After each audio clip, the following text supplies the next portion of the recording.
E aí pessoal, sejam muito bem-vindos para mais um vídeo da série Revisões. E nessa aula aqui estaremos revisando a aula número 19.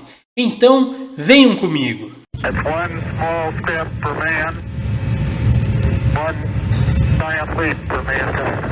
Então vamos lá pessoal, a aula 19 teve como tema corrente elétrica.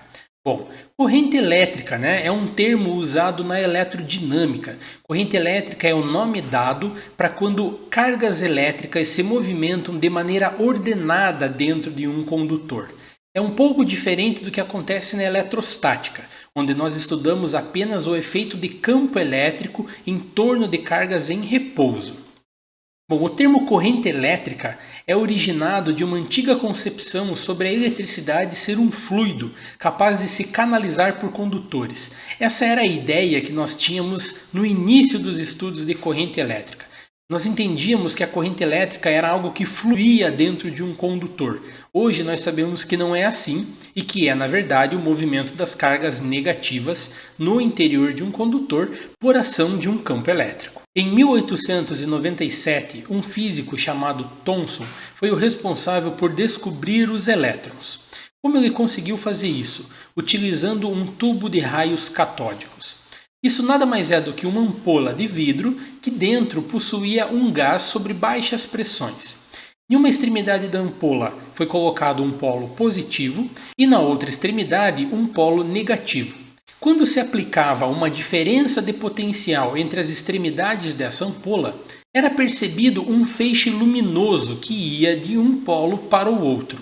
A princípio não se sabia qual era a composição desse feixe. Então Thomson teve a ideia de colocar no meio do caminho um campo elétrico constante, perpendicular à passagem desse feixe. E ele descobriu que, quando o feixe era acionado e passava pela região de campo elétrico, esse feixe sofria uma mudança na sua direção, como vocês podem ver aqui na figura. Ele vinha em linha reta e quando entrava na região de campo elétrico, ele sofria uma deflexão.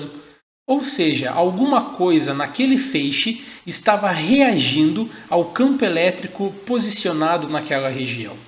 E ele chegou à constatação de que deveriam ser cargas de sinal negativo, porque quando ele invertia o campo elétrico dentro da ampola, ele invertia também o lado da deflexão do feixe luminoso. Então aqui na sequência é retomado a ideia de sentido real e sentido convencional da corrente elétrica. O sentido real é aquela do polo negativo para o polo positivo. E o sentido convencional é aquela do polo positivo para o polo negativo. Nós já falamos sobre esse efeito em uma aula anterior. A ideia é que os elétrons eles vão contrário à aplicação do campo elétrico dentro do condutor. Mas nós adotamos como sentido convencional o sentido do campo elétrico. Então a ideia é que o movimento dos elétrons vai do polo de menor potencial para o polo de maior potencial. Isso no seu sentido real. No seu sentido convencional, vai do polo de maior potencial para o polo de menor potencial. Temos o nosso primeiro quiz. Assinale a alternativa que a resposta traz o sentido convencional da corrente elétrica.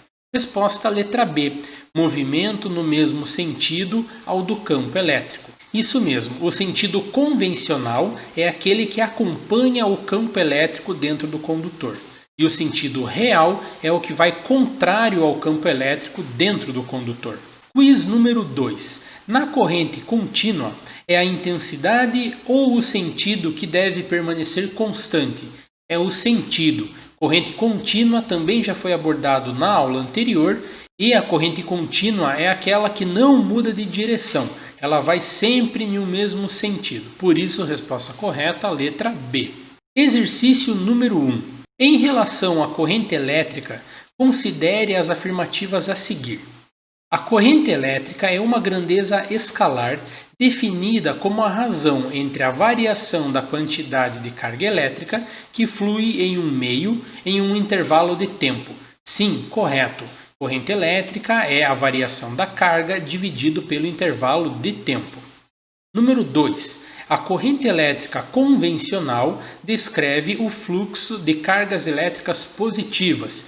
Sim, pessoal, está correto. Porém, aqui nós temos que lembrar que cargas elétricas positivas não se movem, tudo bem? É apenas um sentido adotado para a corrente elétrica.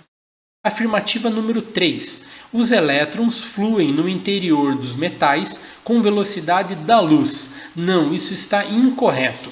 Existe um tipo de velocidade medida nos elétrons dentro de um condutor. Ela se chama velocidade de deriva, mas ela é um assunto muito avançado visto apenas na graduação. Mas a resposta está incorreta. E afirmativa 4. O campo elétrico é o responsável por fazer cargas elétricas se movimentarem em um circuito elétrico. Sim, quando você aplica uma diferença de potencial nas extremidades de um condutor, você faz com que dentro dele surja um campo elétrico. Então sim, ele é o responsável pela passagem da corrente elétrica. Resposta correta então, alternativa D. Somente as afirmativas 1, 2 e 4 são corretas. Exercício número 2.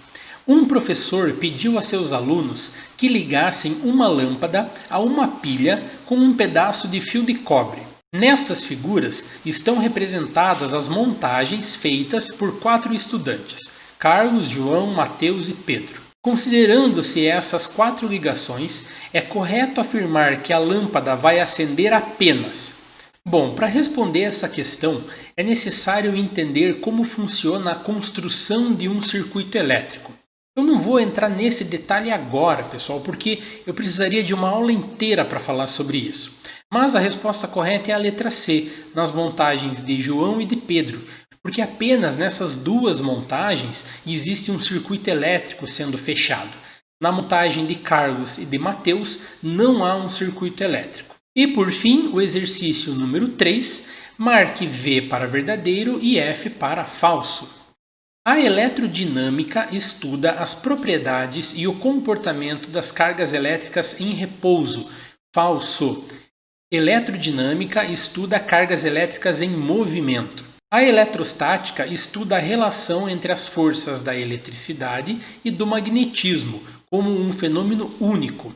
Incorreto. A eletrostática estuda interações de forças elétricas. O magnetismo estuda interações onde existem forças magnéticas e não é um fenômeno único, tudo bem? A eletrodinâmica estuda o aspecto dinâmico da eletricidade, ou seja, o movimento constante das cargas elétricas.